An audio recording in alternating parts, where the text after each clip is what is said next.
Back in March, Bruno Lemaire, French Minister of Economy and Finance, had announced, quotes, "Europe will launch an economic attack on Russia that will lead to a Russian economic collapse." Well, dear Bruno, so far the opposite is happening. EU sanctions have crippled European economies. Energy prices have increased and there will be not enough gas for this winter. People are considering buying wood, although wood prices have also increased. I wonder if they will consider buying wood from Russia. They are opening highly polluting coal plants. So much for all the virtue signaling about climate change. How clownish. What are the long-term implications for the EU? On the long term, the EU will be more dependent on buying liquefied gas and oil from the US. EU energy-intensive industries will have to buy more expensive energy and will lose competitiveness compared to the US, Russia and China.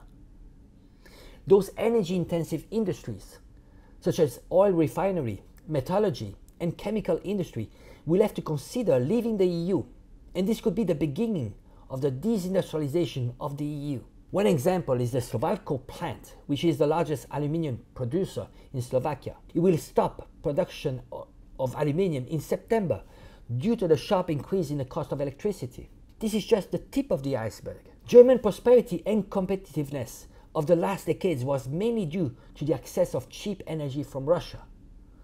With the Ukrainian conflict, part of the US plan was to have EU to decouple from Russia. One may ask if also part of the plan was to desindustrialize EU and make the EU dependent on the US and completely finalize the vassalization of the EU.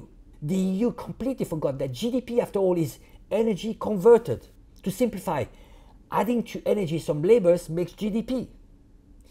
With no energy, EU becomes an empty shell, living out of intangible services, and in time of war, one needs energy. A country also needs to be highly industrialized and self-sufficient.